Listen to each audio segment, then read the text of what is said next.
Greetings again, friends. Well, guess what? Today is the 5th day of Christmas, as I'm recording it anyway. For this day, 5 golden rings, 4 calling birds, 3 French hens, 2 turtle doves, and a partridge in a pear tree. Well, okay, enough of that. But you are probably aware of that crazy song that has the 12 days of Christmas.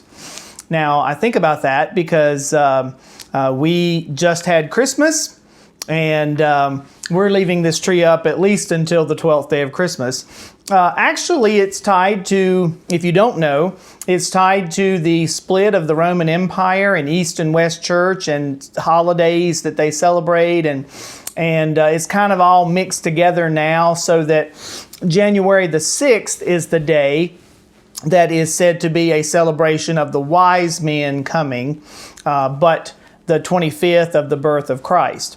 And so it's all tied into the Western Church, but actually it goes beyond that if you look at history and see that. But anyway, whether or not the 12 days of Christmas had anything to do with that, or just a fun song that someone came up with, there's been a lot of writing about this, by the way.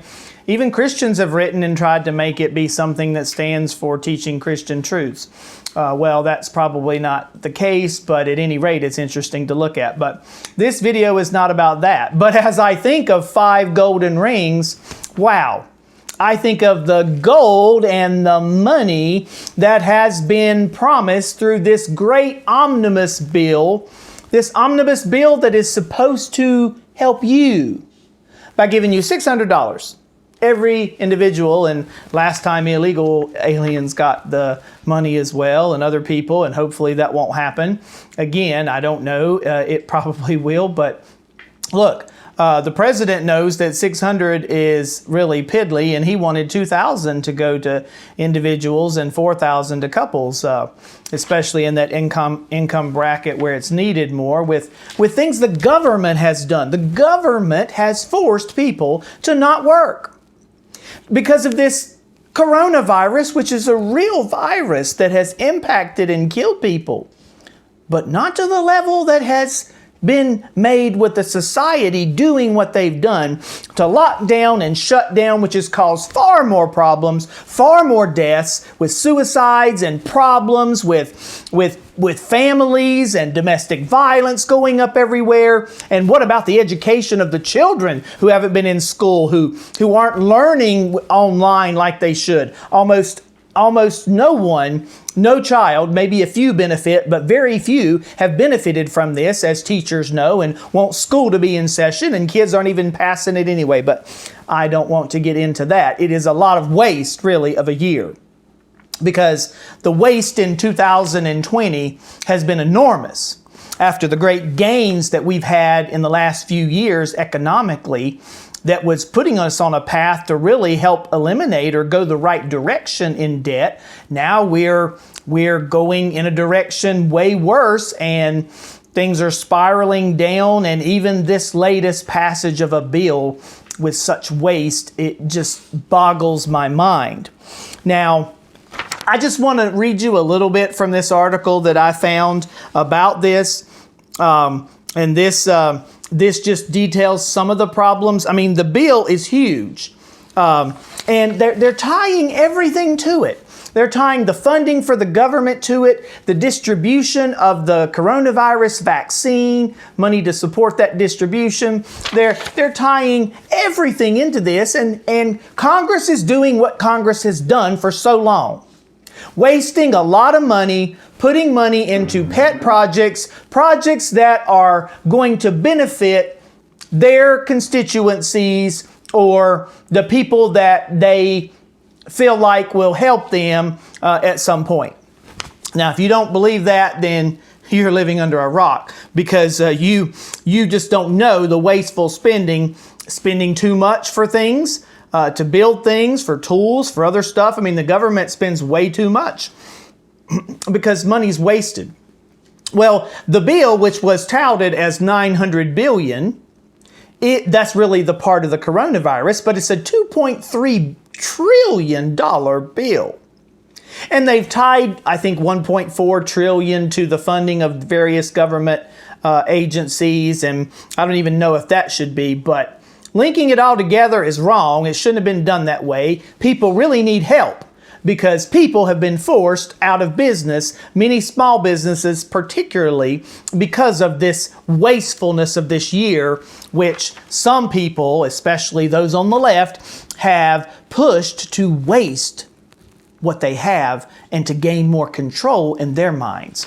Well, friend, I hope we don't go that direction, but I'm telling you, we are about to go down on a worse cliff than I've written about with Cliff Notes as a blog I've written.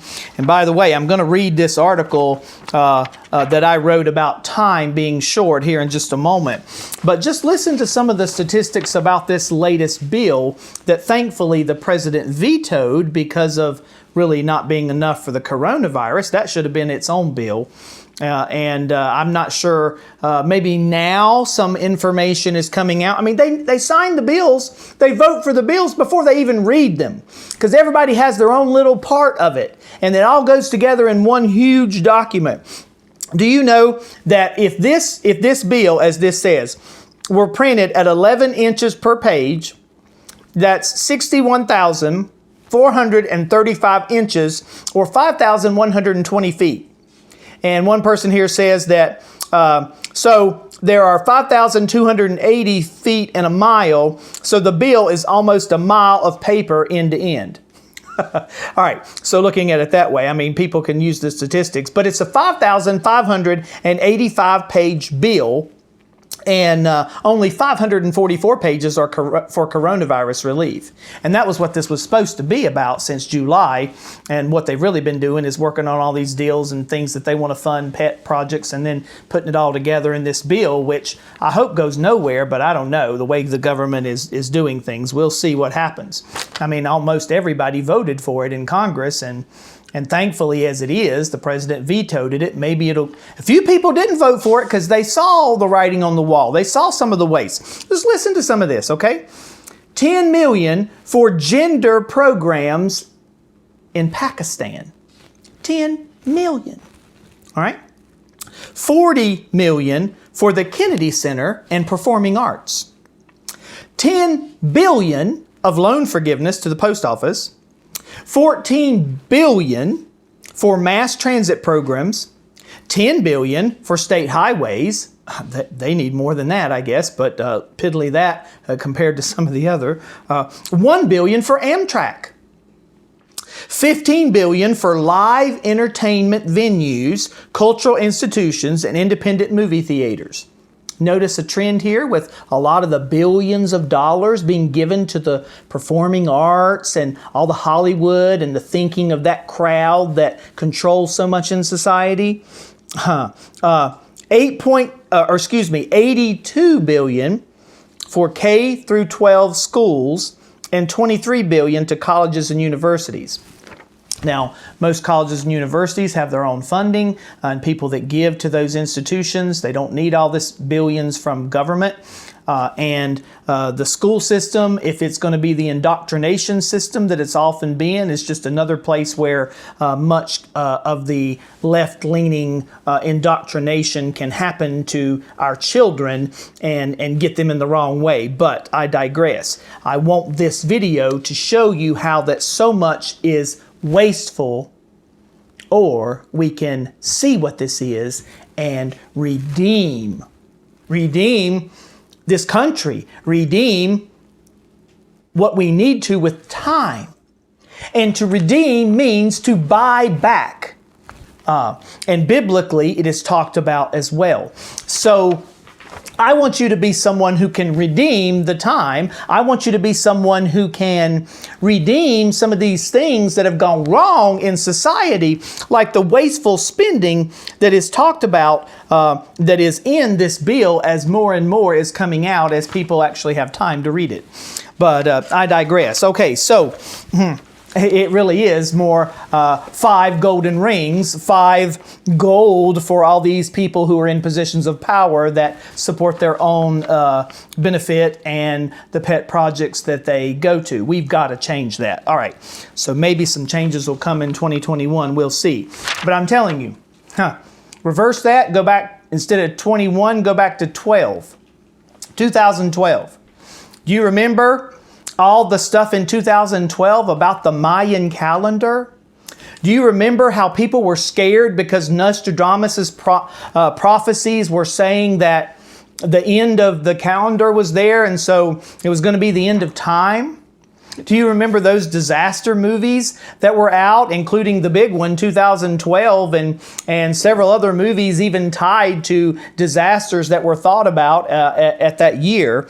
5, as one article said, and others are even tied to that. Many big films were produced because of all of this and the ancient aspect of the Mayan calendar. But I was thinking about this in 2012, and as I was writing a lot more in this time on my website, which is www.vtlessonstolearn.com. I have almost 300 articles there, and I wrote this one just after Christmas in 2012. And 12/26/12 is when this was written. Time is short. So I'm going to read this for you and reflect a little bit more on this waste that we have, or the redeeming that we can have. So I said, as I write today, I note that the year of 2012 is nearly completed. Barring some tragedy or completion of your life on earth, you will soon see 2013. Now, same is true this year, 8 years later. We are, barring some tragedy, you'll see 2021. So hopefully today, if you're looking at this at the end of the year, you'll see 2021. Or if you're looking at it past, you've seen it and we're in 2021. But even so, I say here, perhaps you even are in it as you're reading this, and that was 2013 that people might have been looking at it. So I say the world is watching as America steps closer to going over this fiscal cliff.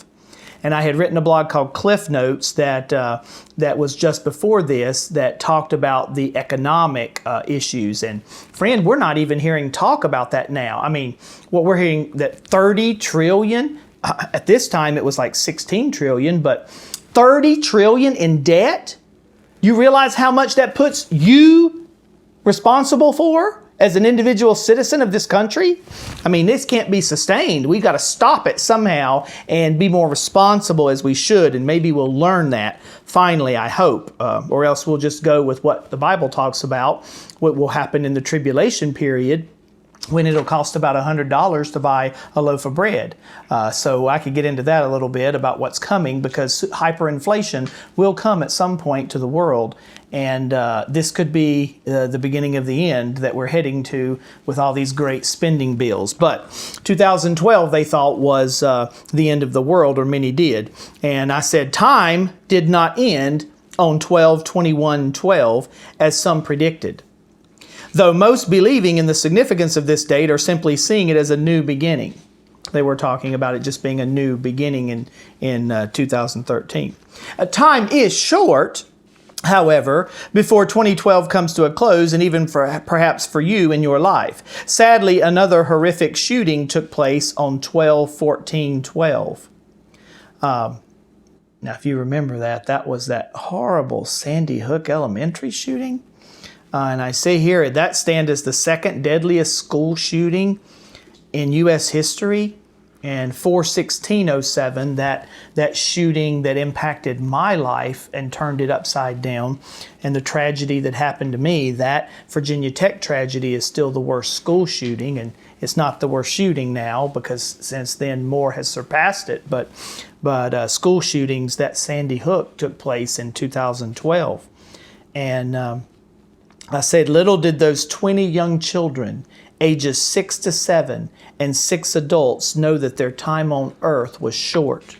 When they went to school that morning, 28 total were killed by that shooter, Adam Lanza. who had shot his own mother earlier that day, then shot himself as first responders arrived on the scene at Sandy Hook Elementary. Certainly none of us knows for sure how long we will have to live this life on earth. But one thing is for sure, time is short. Have you ever thought about this thing we call time? Indeed, it is somewhat of a mystery to us. Time is a measurable thing. Interestingly, it is measured by our fixed positioning in the universe, and that primarily is in reference to the sun.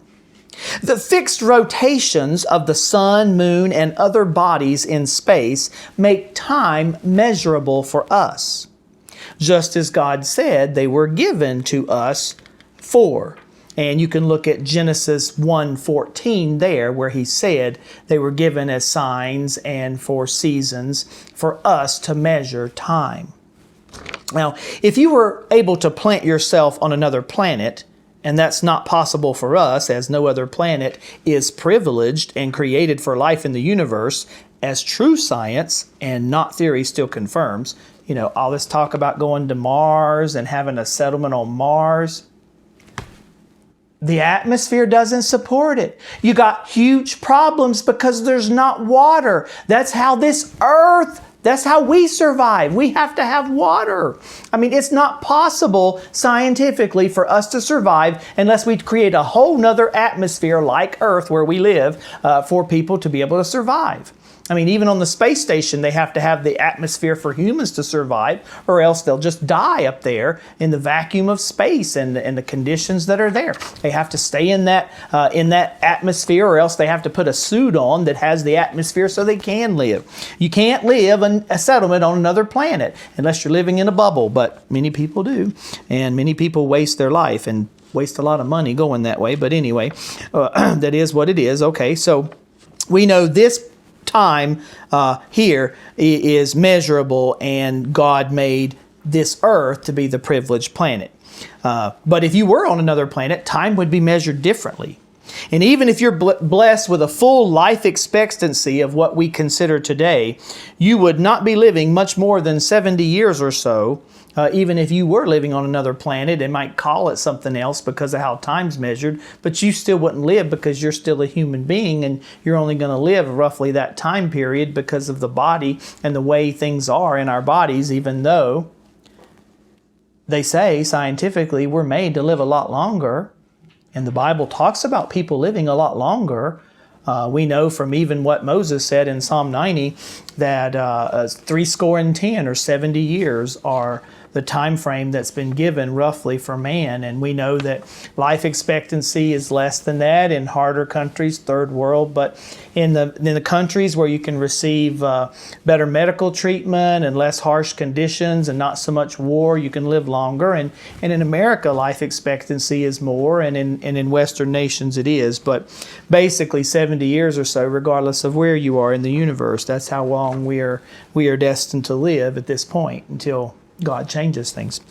But I say here, if you drive, well, let me back up here and make sure that I get all of this. Okay, I say if you are blessed with the full life, it'll be 70 years. And I say, in light of history and of the great expanse of space, indeed, our alive time is short. Think about that.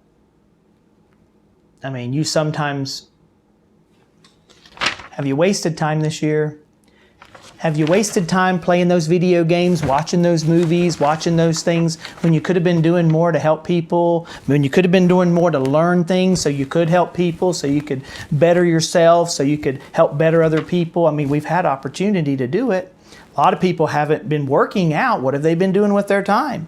They haven't been able to go do activities. Did they just sleep more? Did they just waste time? Did they redeem time? These are all good questions to consider, and you better be thinking about it, and maybe you will as we end this year, as we come toward this end. But look, the time on year, it would be quite tragic if your time and life here on earth was cut short, from that time we expect. Did you know that the daily choices you make even impact your time on earth? Now, clearly, our Creator has designed it as such. If you do not take care of your body, you will risk greater sickness and weakness, and your time living will even be cut short. If you live your life in risky ways and around people who do not keep safety prioritized in a proper way, your time on earth will be shortened. If you drive and do so in what is a dangerous way, you risk injury or even death. Many are killed on the highways every day. Regardless of how long you do live, in light of eternity, which is essentially timeless and without end, this life on earth and time on earth is short. We should live in this light of eternity. Friend, your time is short. It may not be today or tomorrow that you meet your Maker, but it will be one day soon. You may not perish in some tragic shooting or through some terrible accident or through some coronavirus or other disease, but your time on earth will soon pass. Time is short for decisions that we make and should make that impact how we live and even how long we live, also impacting our eternity, because God says that what we do has an impact in how eternity will go for us, not to earn a way to heaven, because that's only through forgiveness found in Jesus Christ and what He did to die for our sins when He came into this world as we celebrated at Christmas, and when He came to seek and to save that which was lost, as Scripture tells us. That's what He came to do. The Son of Man came to seek and to save that which was lost, as Luke says. So we need to recognize that Jesus is the only way of salvation. But you will get rewarded by God for what you do for Him as a believer in Jesus, or you will be judged by what you did or didn't do as someone who rejected Jesus. And that will either be eternity in hell with that judgment, or in heaven if you have trusted Christ and then have that reward there. But we should live in light of that eternity. And time on earth is short. And it may not be today or tomorrow that you meet your Maker, but it will be soon. And so think about what I said there, and even the decisions that we make. Time is short for leaders in this country to avoid further economic turmoil. And boy, just wait. We're coming into 2021. January 6th is going to be big. You just wait. The month of January is going to be crazy with things that are done and said. I mean, there's a bus tour going across the country for Trump, and they're going to be there on January 6th, saying things, talking, protesting in a peaceful way. Who knows what will happen from other sides? I mean, it could get crazy. There could be riots, but you shouldn't, Supreme Court, you shouldn't not vote on what many states in our country and many people in Congress say should be looked at. You should not vote because of riots, Mr. Roberts. All right, time is short. For you, dear friend, it's short, and you need to be ready to meet your Maker. Do not waste or ruin it, but instead redeem it, buy it back. And you would do well to heed what Ephesians 5:15 and 16. See then that you walk circumspectly, not as fools, but as wise, redeeming the time, because the days are evil. And friend, you know that. And so please think on this with me. Please redeem the time that you have. Don't waste it. Enjoy it, but don't waste it. Like this video, share it with others, subscribe to my channel, hit the notification bell for what's coming in 2021, because it's going to be exciting, and I'll be saying things as I see society and as I look at it through a biblical lens and give you what the Bible says about a lot of this too. Thank you for watching.